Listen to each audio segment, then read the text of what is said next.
what's the term when there's a group of people together in a marketing? Focus? Focus. We had a sort of a focus group session interview in a very, very, very short way. And the point of that is oftentimes, as I said, I'm walking around and I'm building a product. Maybe it's a podcast, and all of a sudden I'm at a school, and there's a teacher there, and I had these kind of questions in my head. So I'll haul her aside, and I'll ask her a couple questions. And after the time is up, I'll go home, scribble down some notes, and set it aside. So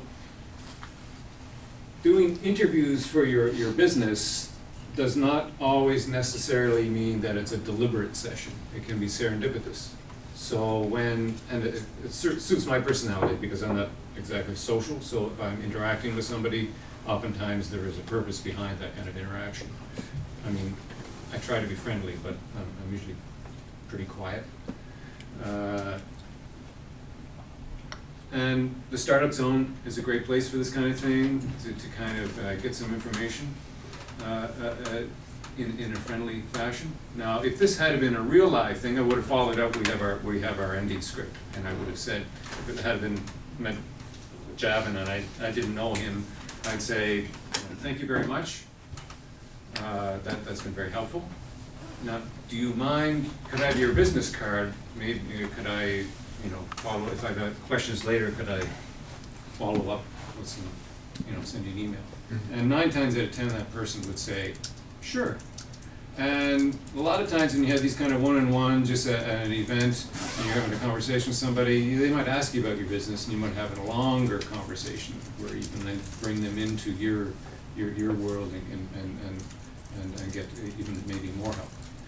So there are two things that are this kind of serendipitous type of interview that I got. One is data, perhaps, okay, answer to the overarching question I have in mind, and I got something else. What else did I get? You would know. I just got somebody's name and email address. Contact, yeah. And if we had a really good conversation, hey, we're really warm and we're really clicking, then that person's going to be on, that could, potentially be a champion. And that kind of contact is far more valuable than anything you're going to get through some kind of marketing channel, some kind of thing in Facebook or whatever the word that's coming to mind is that kind of garbage, but I know that's not really the proper word to use amongst many people. But so we call those advisors sometimes too. Those types of champions. They can be your advisors. Yeah, garbage advisors. So I do that all the time. Now I'm not really big in business, so maybe it hasn't transformed into wealth for me, but it has transformed into a lot of knowledge. Okay, so that has value to me. And again, just sort of a plug to Startup Zone. This is a perfect place to kind of do this kind of stuff because this is what I kind of think of as sort of a safe place, because everybody's a low risk place. It's different than going to the chamber meeting or some other business conference. Here, everybody has sort of shared goals, so it's a really kind of, I think, I keep saying this word, has this sort of womb effect. It's like it's a good place to try out these kind of techniques and not worry about anything, because everybody here sort of helps each other. Now, today I have much shorter talk. Last night I tried to. I like to test things with people who are totally unfamiliar with the topic, and I was able to go through the whole thing and have my wife doing it. She's my we call the lowest common denominator. I used to be on a team where there's a 65-year-old colleague, and I called her my mother, and affectionately called her my mother. And I don't want to go on a tangent, but there's this kind of a curve. Everybody talks the curve, and here's your archetypal or your group of people who you might be targeting. your group. There's a term called inclusive design, and you might, for instance, as an example, when I talk about my Taiwan mother, anytime I do user interface design, the first person I would go to, even though she's not remotely the target, the first person I'd go to is this lady. Because if she could do it, and the feedback I get from her, then the target, who tend to be researchers and very experienced people, they would get it as well. So last night it was my wife, and she has no idea about anything that I do in terms of design research. So I ran it through with her, and I was able to get it done in record time. So we can probably do the same today. Last week I wanted to talk a lot about theory, but we sort of improvised and opened it up to questions. But today we can quickly do a little recap on interviews. Interviews is I think the portion of these two sessions that can be talked about the most, and the analysis is actually I think much more straightforward, but unfortunately requires far more work. Very laborious. But if you have people to help you, it can also be, I think, a lot of fun. So we're going to go. I'll quickly go through this. And then we're going to get into affinity notes, linear notes, which look something like this. And I think Pat once told me he's an expert in thematic analysis. Is that right? So it's very similar to thematic analysis, and he might be able to help us as well. I'm going to do a little demo. Of course, I know the answers already. I'm not an expert, but I know what it is. Yeah. I know the answers already, so it's going to take about a quarter, like a tenth of the time to actually do it. We're going to do that, and then after we build our the affinity wall with our affinity notes, then we're finished, and I'll open it up to any kind of questions you have about design. There's curiously no design component in the accelerator, so I can talk about general design. I've done design for a long time. Of course, talk about customer interviews, can talk about analysis, can talk about UI, can talk about experience design, all these kind of things, how to build an app, what it's like to work with engineers and developers, what that kind of experience is.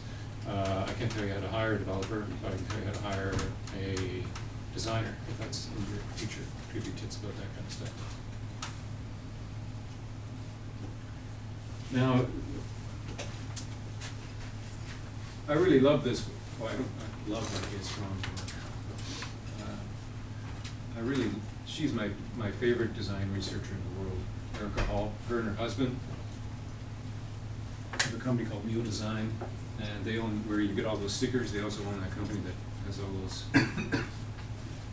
what was it called, mule stickers or something? Sticker Mule, yeah. Sticker Mule. I think that's also their company. Nice. And I saw this on Twitter this week, whenever October 1st was. I think that was sometime this week. And she's talking a little bit about, I don't have a lot to say about her tweet, but it's a common story that I hear, I've heard a lot over the years. And I'm not sure if it's a real problem here. I mean, it's not just about getting it out and doing interviews, it's about getting it out and getting feedback from people and being critiqued. Most of my experiences, of course, is in Taiwan and China, and most of my colleagues are developers or engineers. And sometimes engineers start companies and are product owners. And a lot of the problem is that they create a product and they don't get out and they don't share it with real humans and real people and get out and interact with people. So this is oftentimes the problem. I'm not sure if it's so much a problem here, but it's an interesting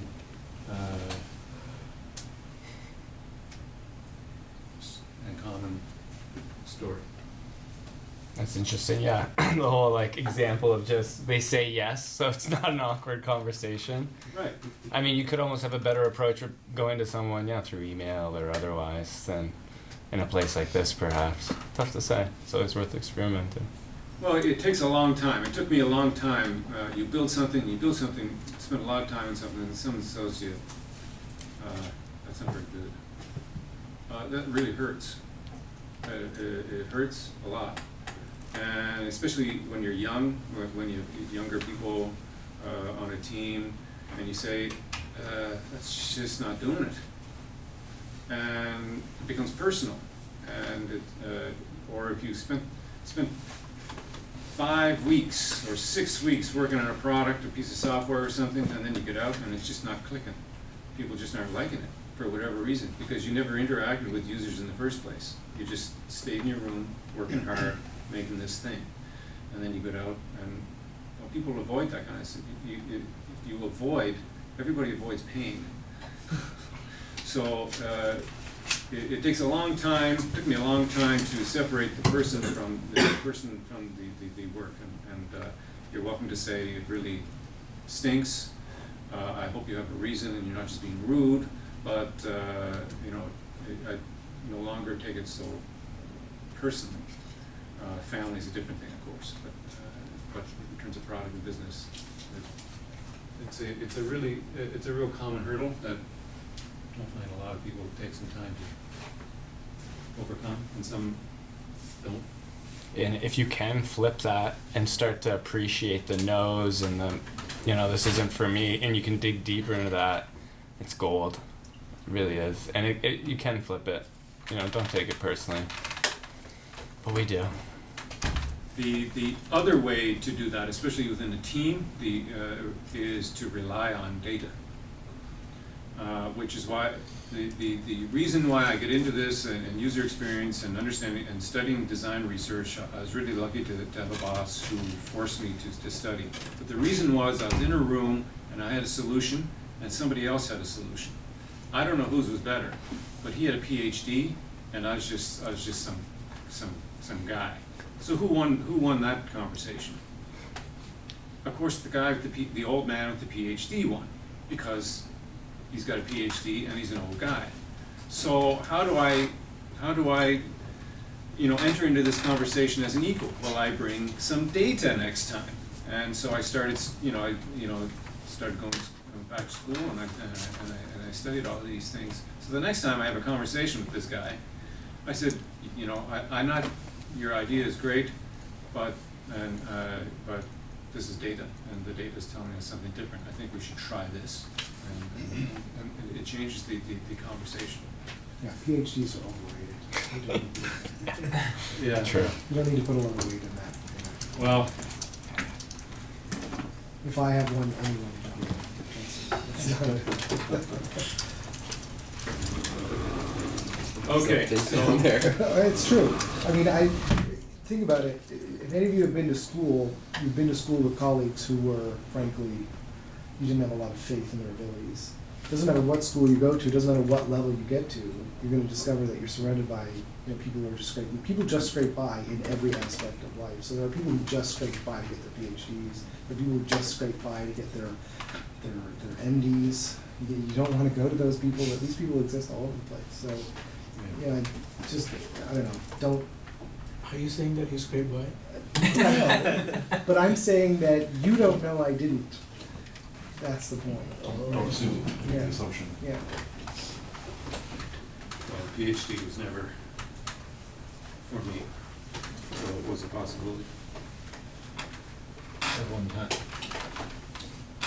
Okay, so just a quick recap of the interviewing, which is the classical definition is conversation with a purpose, which I think is from sometime in the 1800s, Weber or I forget who came up with that. I like to I have this visualization when I do an interview, and it sort of reminds me a little bit about the Matrix. I'm sure everybody must have seen the Matrix, where thing goes in the back of the person's brain, or the Vulcan. Do you remember Star Trek? Or any of it? Where Both of those things. the Mind Vulcan meld. brain. Mind meld. Uh, No, that was the one though. Part of the mind. That's what I wish it was like, but generally I visualize this thing as an interview as a tunnel. And So I'm looking at somebody and I'm trying to get into their brain, or perhaps into their heart, or into their history in some way. So that's how I sort of, the mental image.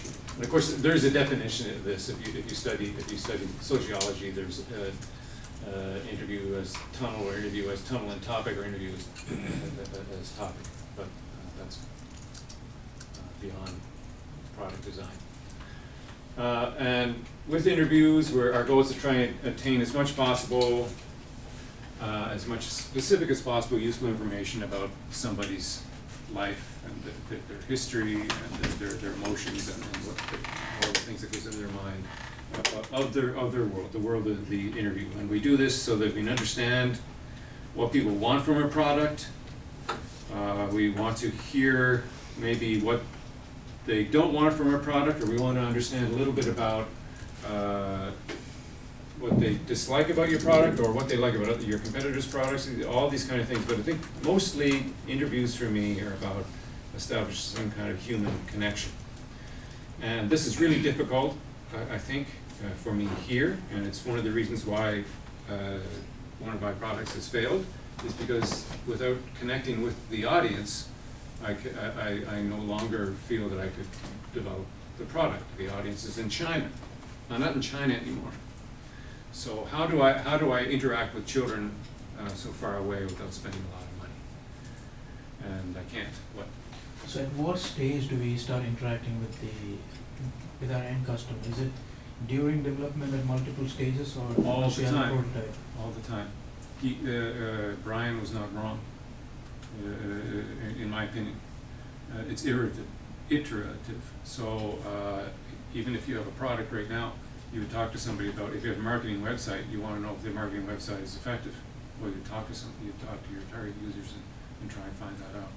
If you want to understand, because you're following some kind of iterative, I don't know why I have problems with English, but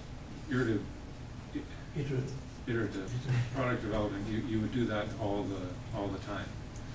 So if you follow a design thinking process, for instance, they usually do that in what's called the empathy stage, where you're trying to understand people. If you're using UX Agile approach, it's usually interviews, like user research, would be outside the iterative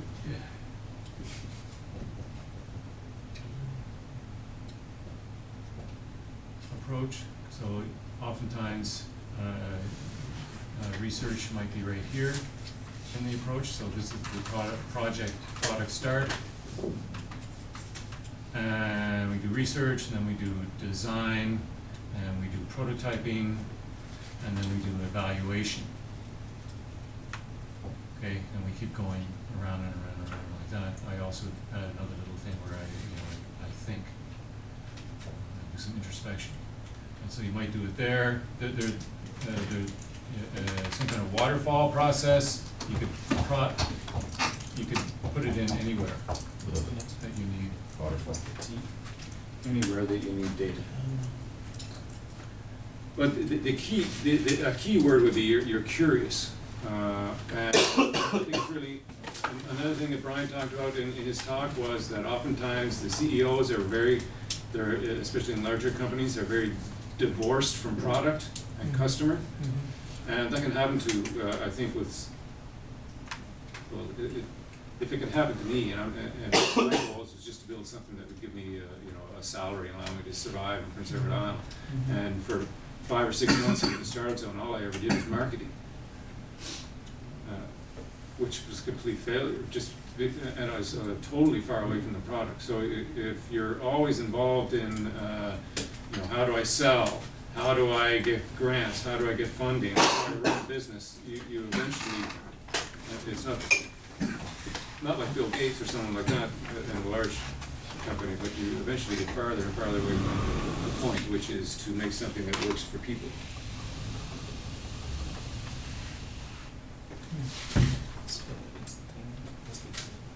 I want to add into that it's about having it all in balance, right? typically you see startup founders going one side or the other, and it's usually based on their background. Mm.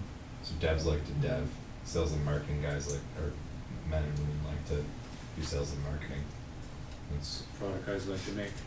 so having it in balance is so key. Now, what are the 4 components of the circle? Here, let me, I'll show you a little more clearly.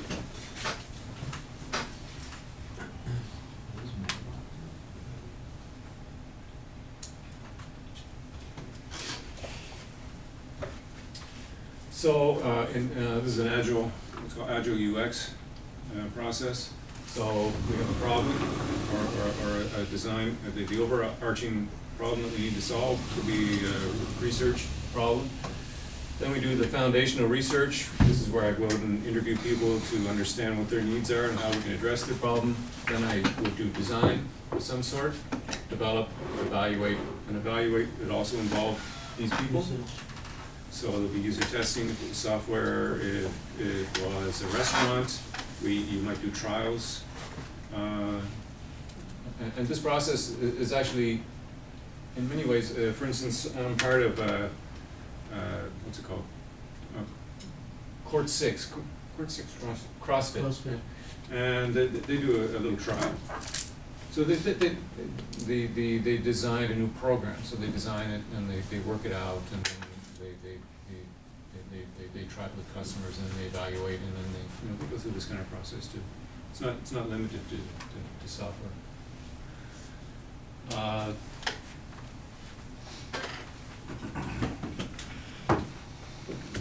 Maybe when you have a question what you want to do, you could do at that kind of stage.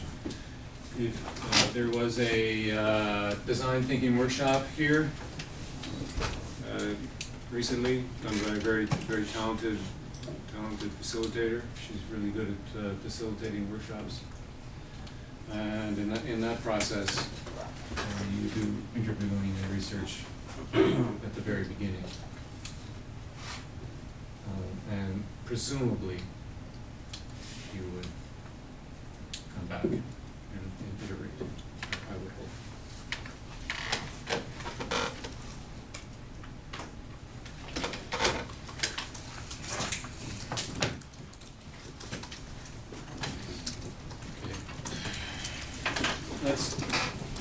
I'll just, I created this little handout, which is sort of like, we all like everyone likes bullet points, so it takes you through step by step the interview process. And I'll just spend 2 minutes to go through that.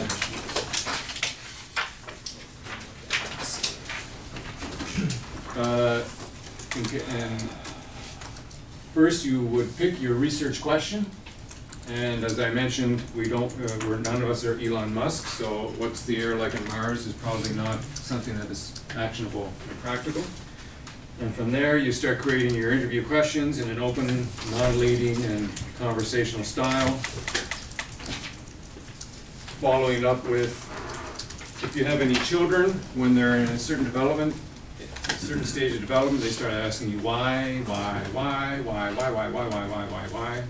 And so, any follow-up questions, you can follow up with the 5 whys technique.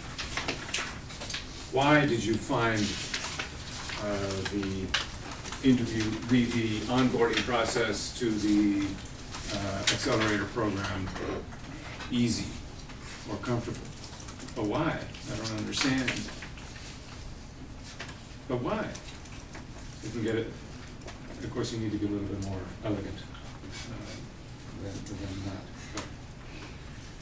that. Then you prepare your script. Now, it's oftentimes, to use the Brian who was here similar, when he talks about the lab setting when they're doing interviews in a lab setting. In that kind of sterile environment, which is what it is, I would probably use a very prepared script, opening script when I want to use something in the interview. And I'd want to say the exact same thing all the time, because then you're you have more reliable data, if you don't, if you can reduce variance. So I might prepare a script, but oftentimes I prefer to do just exactly what I did today. When I had this kind of mock interview, is just immediately start asking questions. If it's about a weather app I'm trying to develop, I immediately start talking about the weather, and somehow we get into the questions that we want, that I'm concerned about. And last time I mentioned the importance of ethics, and somebody mentioned the importance of not preparing gifts for people in government, because it's seen as a bribe. But everybody works for money, so if you have participants and it's not in a social function like this, everybody should be paid in some way. If you're going to a business or going to a government, obviously you can't give them an honorarium, but no matter if it's a child or an adult, I really feel strongly that everybody gets paid. My daughter's already going through these kind of problems.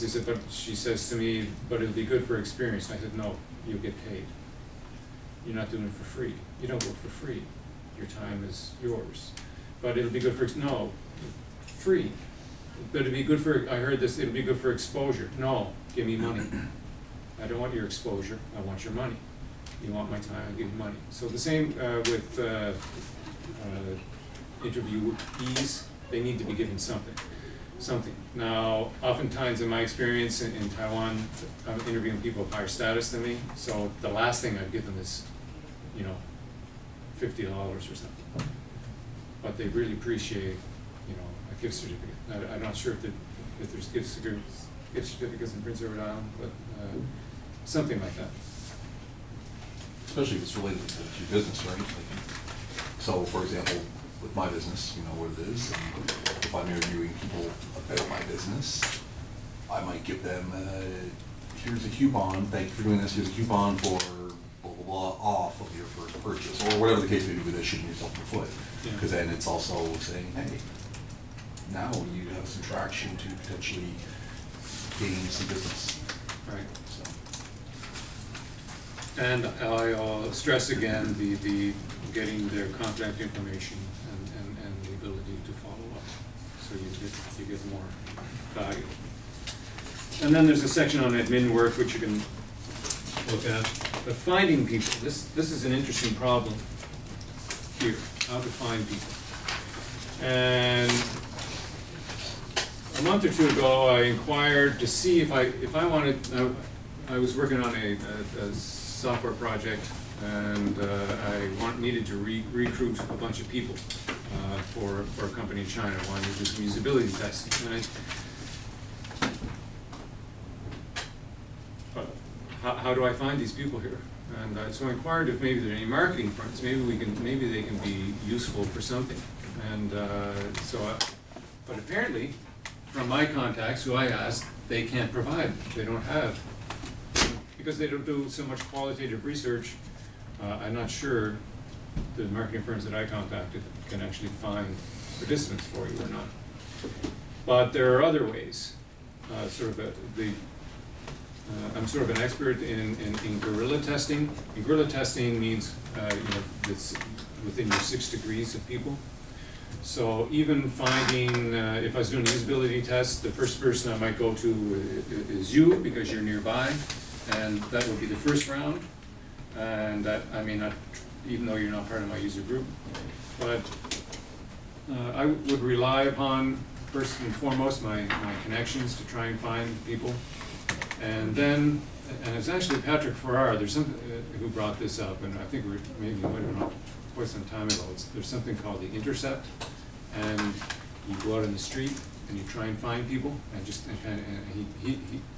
think he's trying to encourage people to go out and talk to customers, and he just said, just go out on the street and grab them. But there was a company in the startup zone, Go Card or Cargo Card. During startup weekend, they won, and they wanted to. I'm sure the data wasn't great, But their product is about the airport, so they went out to the airport and they grabbed some people coming in a flight and asked them some questions.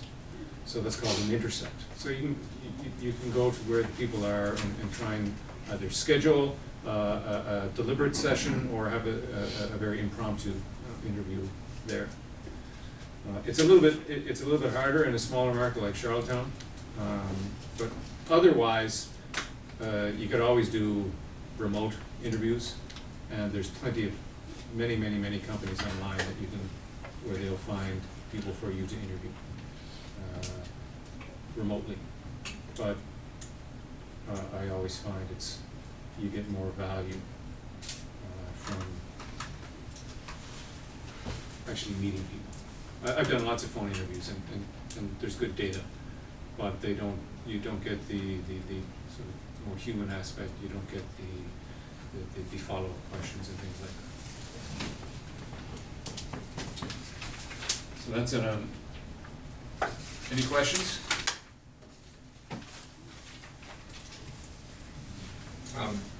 How do you deal with, or sort of in this preparation of the script, how do you counter someone's like upfront rejection, or other tools you can use to kind of, maybe taking them from not being interested at all to slightly, to then being able to follow up with them? You mean if you Reject- schedule somebody and they don't want to talk to you? I guess I just mean like in terms of approach on how to deal with some of the tire kickers, or like the, what's the word I'm looking for here, like objections that someone might say, I don't want to buy your product because of this. Is there sort of tactics or approaches? I don't know how to sell. Right. Well, I've worked in sales, but a long time ago. And I know what it's like to be on the phone. But I don't know how to, if somebody doesn't want to answer my questions, then I just keep, even Brian talked about sometimes you can't ask a direct question. So if I want to know how much money you make for a living, I'm not going to come up and ask you that. I might ask other questions, where do you live? What's that like living there? And we have a long conversation about your house. And oh, you live out in Battery Point. Oh, that's interesting. Do you know where Battery Point is? That tells me a lot right there.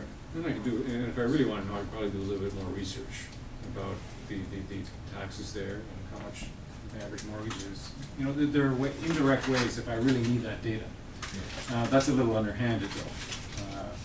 But there are ways to get around any kind of objection to try and get the kind of data and find a way that you can talk to them in a way that they feel comfortable. But it's hard to reduce to a bullet point. No, what? Yeah, I just want to add on, like, it's, in sales, you definitely want to be managing objections, right? But I feel like, I feel like in research, You're just that- gathering the data, right? yeah, it can really, if you try to, you have the potential to corrupt everything if you try to influence the people that you're researching or interviewing. And I might have mentioned some things are sensitive, but money is a sensitive topic. Anything to do with relationships or sexuality is you might be developing that kind of product, but people don't want to talk about it.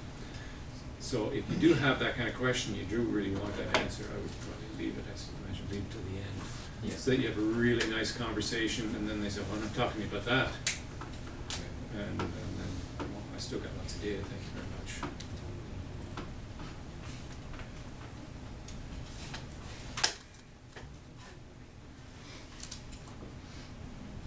Okay. So, at this point, we're gonna presume that you have lots of data. Okay, you've gone out and you've done some interviews. If it's deliberate interviews, maybe you've used, and it's funny, I could share them with you, but, because I still have interview data on my phone from 6 years ago. But if they're deliberate interviews, you probably use an audio recorder of some sort, and you have hours and hours and hours of interview data. If it's more serendipitous, probably have things written down in a notebook, or maybe a combination of the two. Now, we need to find some way to get that, go through a process of data extraction. And what I do, there's lots of different ways to do this.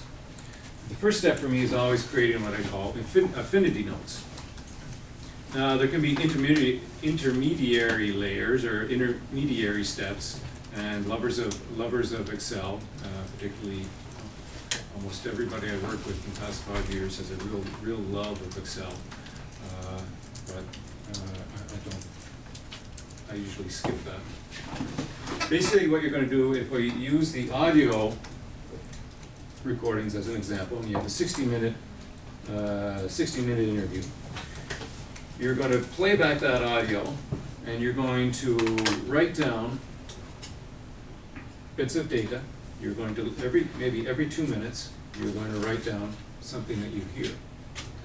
What you hear could be a statement, could be a quote, could be an idea, could be a further question, something like that. You don't write down verbatim, but it is, for instance, if it's a statement, it's something you're transcribing in your own words what the person has said. And you write it on a sticky note. And the great thing about sticky notes, these are really big because it makes it a little easier to see, but the great thing about sticky notes is not just that they can stick, it's because it forces you to be concise. So you want to ensure that what you're writing down, whether it's a statement, a quotation, or an idea, or a question that wasn't answered. Sometimes I got people on my team who write down little pictures. It could be an observation that you saw. And you start writing this data down on a sticky note. And if you have a 60-minute interview, you might have 30 to 60 bits of sticky notes. You wouldn't want to have 100 because that's too granular. And you're only writing things down that are pertaining to your research question. Okay? Now, I do this, or used to do this all the time, for just about everything. You would come into my office, and the whole wall would be sticky notes. So there might be a product here, and there'd be a wall of sticky notes, and another product here, and a wall of sticky notes. And I'm not necessarily doing any active research, but I have these kind of questions, and after I interview somebody or meet somebody, I write it down first in my notebook, and then I write it down in a sticky note, and I put it on the wall. On Sunday, I'm going to analyze that data. Sunday.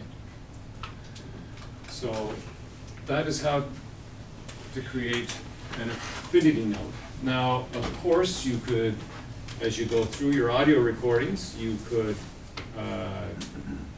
transcribe it completely. And if you're an academic, that might be something that you do. And then you'd start doing, I believe, what's called coding. And you'd start looking at the transcripts and looking for things, looking for valuable data that way. But in product development, we don't always have that kind of time and don't have the resources. If you want to see that in action, you could watch, and you have Netflix, you could watch Mindhunter. I mentioned that briefly last time. Mindhunter has this whole process, and they ask the wrong questions, they do everything wrong. It's nice to see, people do things incorrectly. But they go through a very academic approach to interviewing, and they're trying to categorize and code deviant behavior.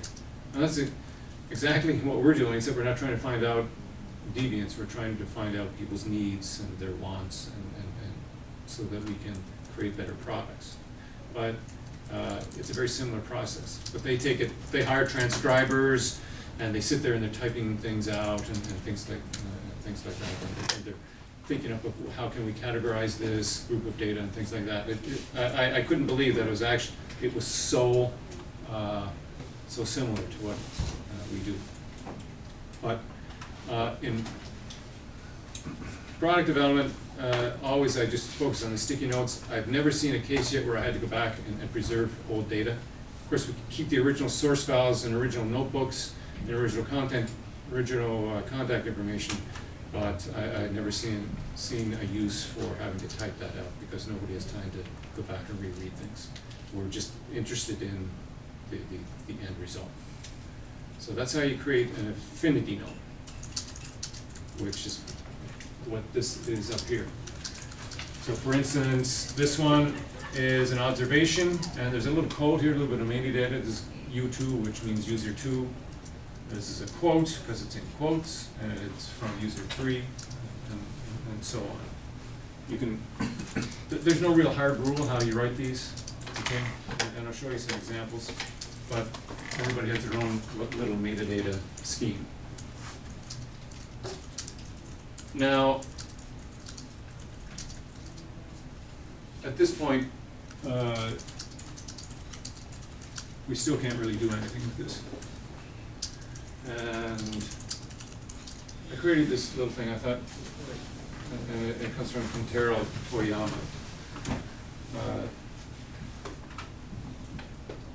I thought I'd try this little brain teaser and see who can figure it out. Because this is sort of an abstraction of what we do next. So can anybody, it's kind of a daunting task, can anybody memorize all this as it is? I mean, position-wise? Or just exactly memorize it? How long would it take you to memorize that? I couldn't. Probably a long time. Probably good system. Yeah, I couldn't do it. No. Months. But now if we kind of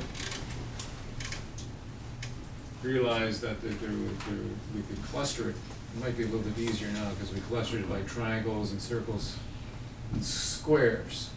It might be a little bit easier to have an understanding of that data. And we could also sort based on color and shape.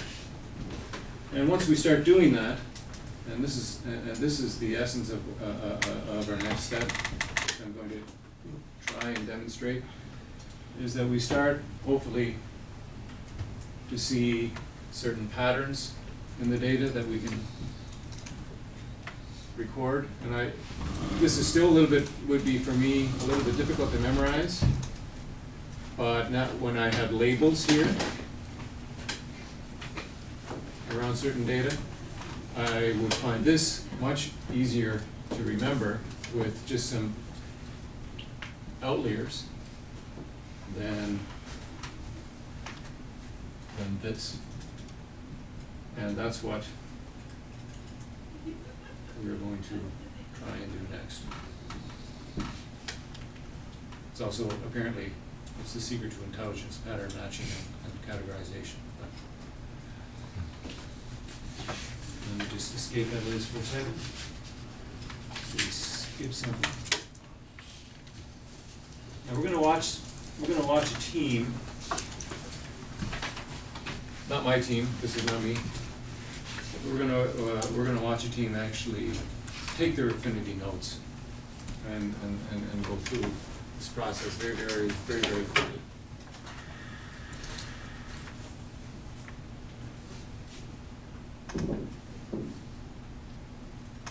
So like everybody, design teams everywhere, all as a group.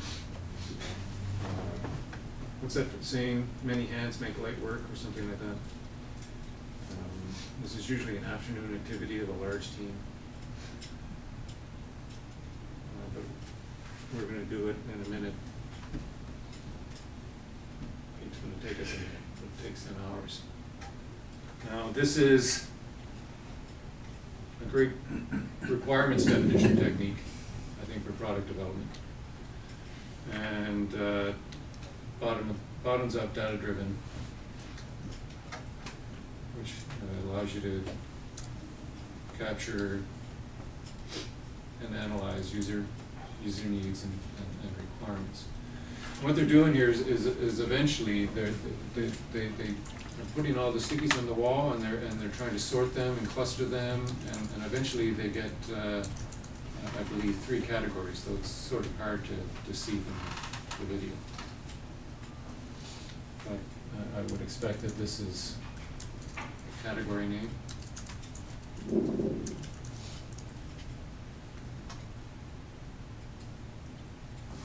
So this would be very similar to what we would do in order to understand what a customer needs are for a particular product.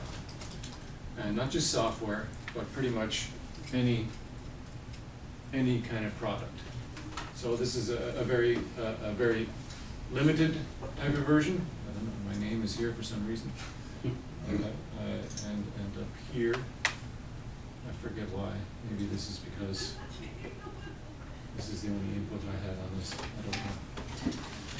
So these are, here we use category names for that kind of data. And here you see, this was actually for, we're doing the same, taking the same interview data, observation data, we did field studies in order to, the result, this was for a restaurant. So the result of all this data created a new restaurant service. So this is part of a restaurant service design project. And user researchers, unlike, I'm not sure developers have the same kind of problem, because you always have something, you always have an end result, piece of software. Yeah. And UI people have, they have the UI, something to show. But people who are doing research don't really have any kind of artifacts. We kind of feel lonely, we have nothing really to share. So you walk into a design studio, usually they'll leave these kind of things up for months and months on end to show the CEO that they actually have been doing something. They never ever takes it down. Because it's really an invisible job. And sometimes when we're working together, we just do it on the table and we don't bother with the wall. And it can be very, very kind of small kind of data sets. And this is all about education. So sometimes, you use different kind of representations on the affinity notes. So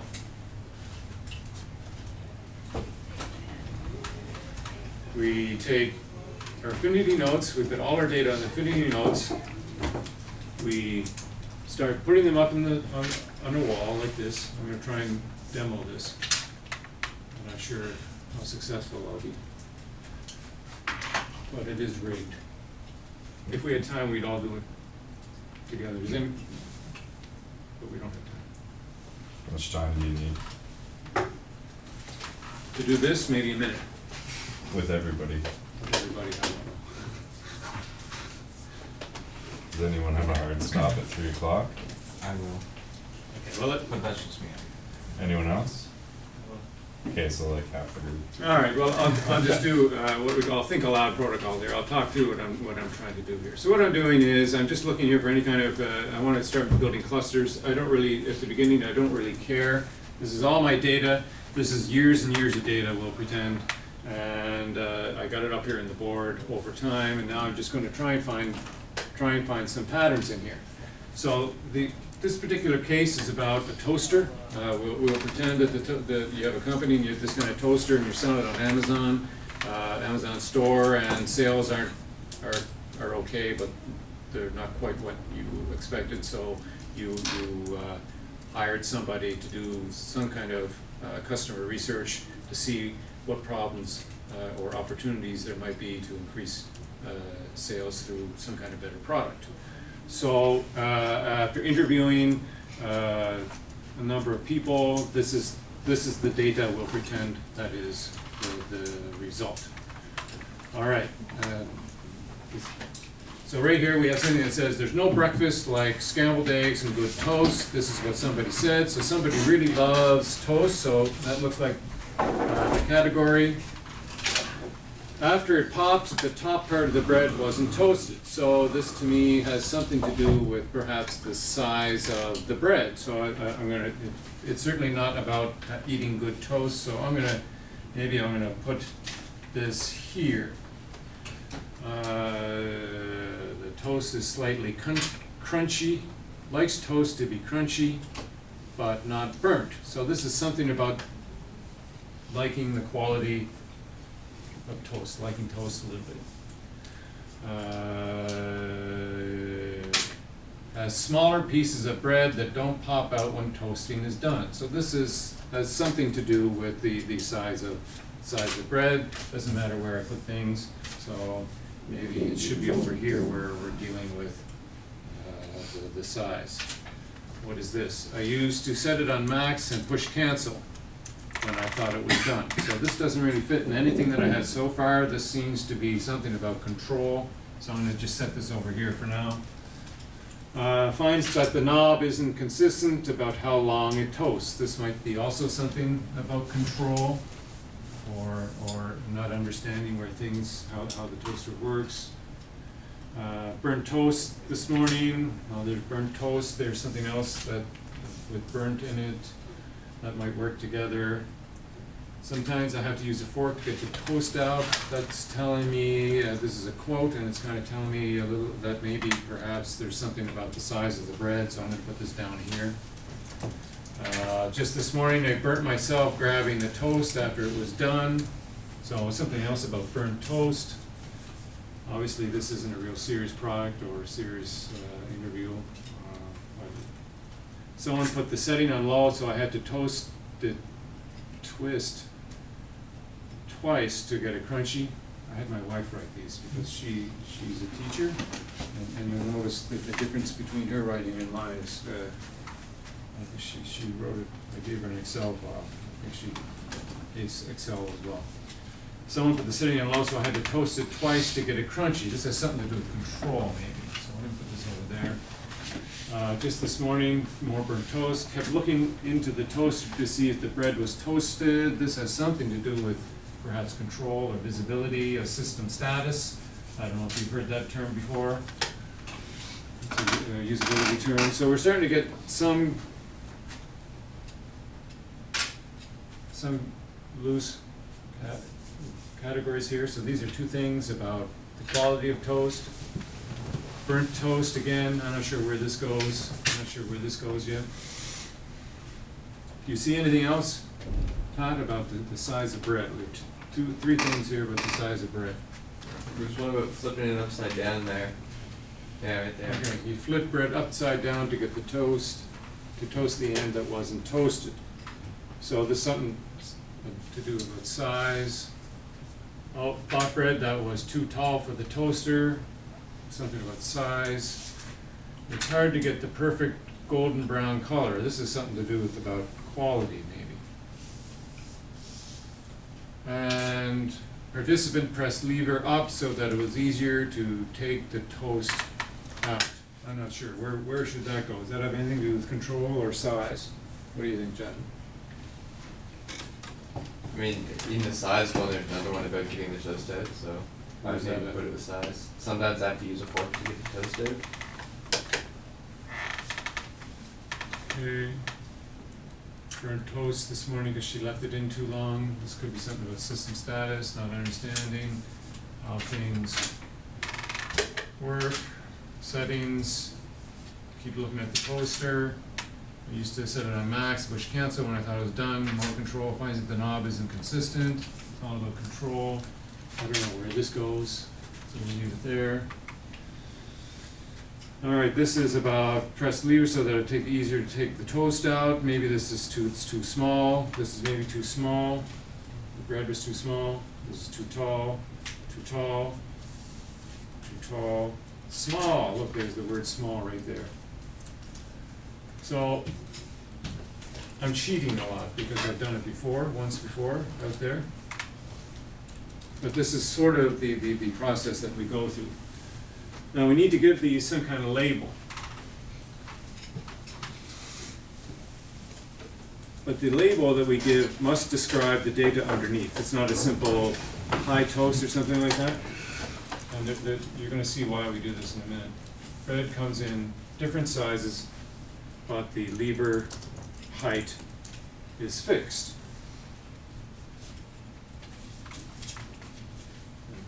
Let me see if I got the right categories here. Or maybe we can do this user generated. What would be a good category for this, Javin? I'm gonna say, we're gonna use this one here, people really like good toast. Nice. What could we say here that the, I mean, you already read out the other one that fits pretty well. Like, toast is all different sizes. so bread height can be too tall for the toaster, so it's a problem. It details all the data that's underneath. Bread height can be too small for the toaster. And this details all the, is a summary of the data underneath.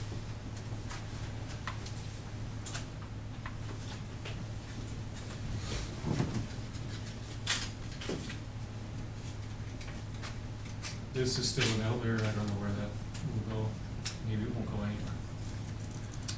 This one says it's not easy to know exactly when toast is ready and knobs aren't reliable. Now, we could probably just leave it like this, and we have some good, particularly here, we have some, a good problem statement.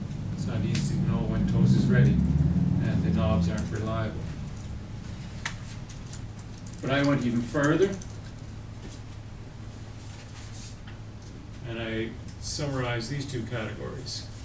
And I said, bread comes in different sizes, but the toasted lever height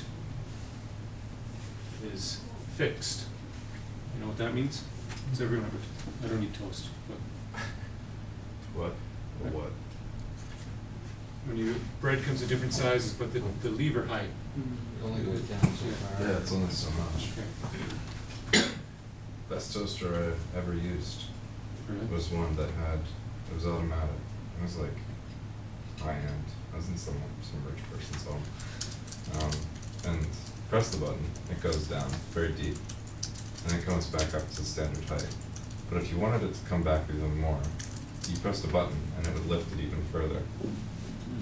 Excellent product. I got mine for $15 at Walmart, Yeah. and I don't understand how to use it. I don't even own a toaster, so there you go. I got it because the kids wanted it. They won't buy me one here for use in the office, so, you know, it's just like, a box. So what I have here at the end is bread comes in different sizes, but the toasted liver height is fixed. So that's a problem or an opportunity. It's a problem with the product, and it's an opportunity. So we can come up with some kind of solution to that problem. What would be a solution? So when you're cutting Change the cost, lever you design. skip all these steps, so what happens? If what? If you're cutting the cost, right? So people who are designing such products, they skip certain steps. Like, for example, they skip the pink and green while designing the product to keep the cost down. Well, what we did here is, so you're the CEO, okay? And you're a CEO and one of your products is a toaster and the toaster's not selling well. And we want to know what the problem is. You're getting like 2 stars on Amazon. People are complaining about all kinds of things, but it's incoherent. This toaster sucks, burns my toast. You don't know, the feedback is useless, okay? Which it often is. Nobody, you very rarely on a $15 product is someone going to lead a really long review on Amazon. They're just going to say it sucks. Avoid this seller, he's dishonest. Okay? So you hire me to go out and find a problem because you're committed to this business. Oh, okay. So I went out, sourced who your customers are, or gave people free toasters, or however we did it, and I went into their home and I interviewed them to try and find out what their experience is with your toaster. And at the end of the interview, I captured a bunch of data, of which some of it is here. And I wrote affinity notes, wrote bits of the interview data onto these affinity notes. And I start across 6 different people. I start clustering the different kind of responses to the questions. It's always responses to the questions together. And I start noticing patterns. There's always patterns. Oftentimes there might only be 3 in a cluster, there might be 7, there should never be more than 7, and there should never be less than 3. But we start noticing patterns with things, and once we have this kind of cluster together, we start giving it a name. And this is kind of fixed, okay, because I already knew the answer. Sometimes it's really hard, okay, to give these things a name, and sometimes the data is not always so clear and not always so nice. But after we start describing the clusters here, we start noticing that the end result is a problem which in this particular case would have a solution. In particular, one of the other problems is that the toaster's controls are too difficult for people to use, which is certainly the case of the toaster that I have. It's just, there's no way to know the setting. If I put in a frozen bagel, obviously it's not gonna cook. Well, is there some way I can see that? So the solution to this might be a transparent toaster, so you can see the color of the toast, or it could be something even more advanced. So this is just a way to, at least to me, a fairly straightforward way to analyze all kinds of data. Not just interview data, but all kinds of different things. Is that as clear as mud, or? A question, Clark. This approach can be used while creating the product as well, right? Sure. Instead of like the CEO has already launched the product and then the product is not doing well on one of the channel. But let's assume there is a CEO who is planning to come up with his own line of toasters. So he can look through all the feedbacks around Amazon and different online channels, put it into buckets like this, and then use all of that already existing customer information to create a new toaster? He could. That would be called competitive analysis, which most companies will go through. You'll do some kind of competitive analysis, and that's like a long workshop in itself, how to conduct a competitive analysis. The best way, for instance, to do a competitive analysis is actually do a user test or something of your competitor's product to find its weaknesses, because through its weaknesses you create opportunities for your product. But competitive analysis is an extremely popular technique. I don't know of any company in Taiwan or China who doesn't do this when they're launching a new product or a new company. In fact, they copy everything. So it's a very common technique. But what we're doing here, if you were launching a new product, you go out and try and interview people to find out what their needs and what their problems or pain points are. And then over a large data set, you start noticing like that little commonalities, or you start clustering things together. And when you create a cluster, you give it a name which describes it, and not just like a single single label, but a description of what's underneath. And eventually you get abstract enough that that becomes a statement in itself, a user need. Right. And that guides. It's a very powerful tool, and these teams, you know, I make jokes about China, but these teams are doing this all the time. When I got started, I was sort of a human copy machine. I just keep, here's a solution, here's what they do in the States, here's what they do in the States. But they're doing their research themselves, and they're using these techniques all the time to come up with new things, new ideas. And does that answer your question? I would never, I don't think I would mind, well, yeah, you could use this technique to mine data, you know, you can put any kind of data into this to analyze it, doesn't have to be movie data. It could be your ideas that you have for something, you put it on sticky notes, and maybe you start seeing commonalities, maybe you have a disagreement with your developer, and, you know, use this technique for a lot of different things. But what you described to me is competitive analysis, looking for opportunities through your competitor's weakness. Yeah.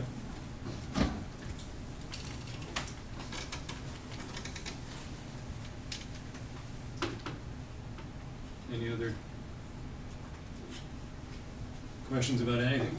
I don't have anything else about this. Is about affinity walls. Was that clear? Because I ran through really fast. Next time we're going to do prototyping, which means we do some art stuff and draw. And I'm going to try and create an app in 5 minutes as an example. Stuff like that. We'll talk about low fidelity, the value of prototyping, some examples and things like that. We'll make some prototypes and so we can get a sense. I'll have to use software because it's difficult to, as an example, because it's difficult to prototype a restaurant in here. But they do that as well. You can prototype a restaurant experience. I've prototyped a massage experience,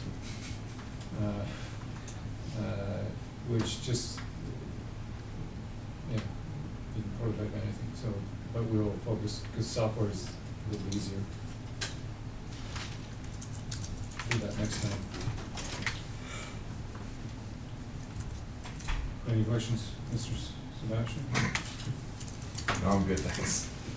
You know, I can't make the joke about Mr. Sebastian being my father because he was always Sergeant Sebastian. So, no, I'm good. That's pretty good. The military stuff? Or just being an asshole?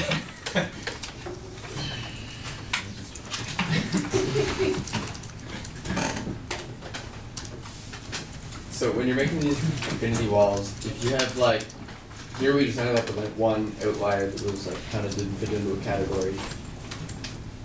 What do you do if you have a lot of outliers that don't fit in with each other or with other categories? I haven't seen it happen too often, but we just kind of set it aside. Okay. Like, if it's a real strong statement, like something that leads me to believe there's a failure somewhere, I might go back and investigate it and make sure there's no mistakes in it. Mm-hmm. But it's never this tidy. Yeah. Never. And even the video, I'm sure they must have had that fixed. Pre-planned. It's usually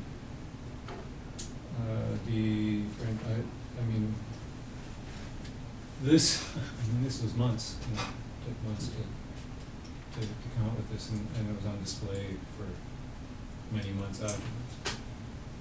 And it took long. I mean, they investigated the. So they redesigned a restaurant, but they went as far as to investigate, do field studies of where they got the food, and so they went and visited the distributors of the food, and the kind of quality, and interviewed the people who worked at the warehouse and things, because quality food's important. Quality and safety of food was important in China. So and we followed people around all day to understand their behaviors. Part of it is because they pay a lot of money. You would never do this for a restaurant in like Neighbors or something. So they just wouldn't have the money. Because there's nine people working, just doing research for a restaurant. For months, 2.5 months.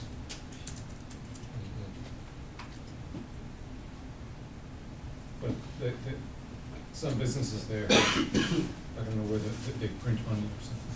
I don't know where the money comes from. It's just, it grows, comes out of the sewer. Pat, can we do a workshop on that one, or how we print money to make stuff happen? That We would be. do have a 3D printer. It might work. Oh, yeah, print Bitcoin, your next minute Bitcoin, Well, right? hey, crypto survivors, yeah. Let's run an XEO.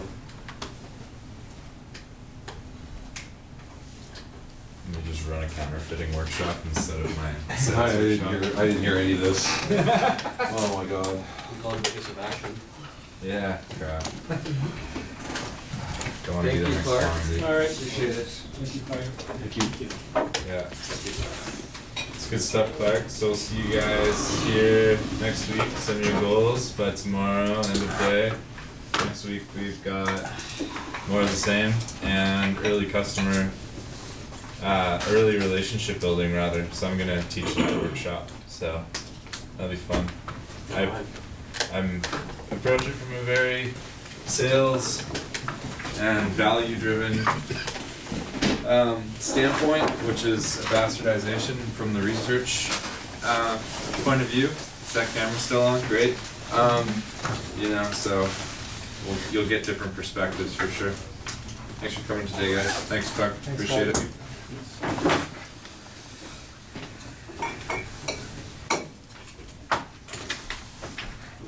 Thank you very much.